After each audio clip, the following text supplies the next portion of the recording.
16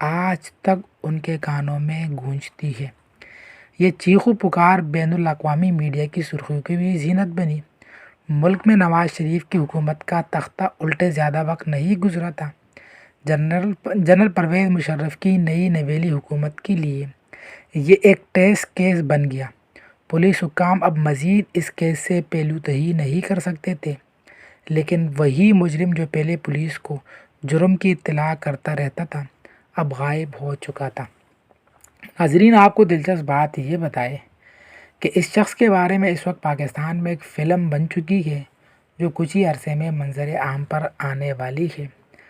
چونکہ وہ فلم سامنے آ چکی ہے تو اس حوالے سے، اس واقعے کے حوالے سے کچھ تفصیل آپ کی خدمت میں رکھ دی ہے۔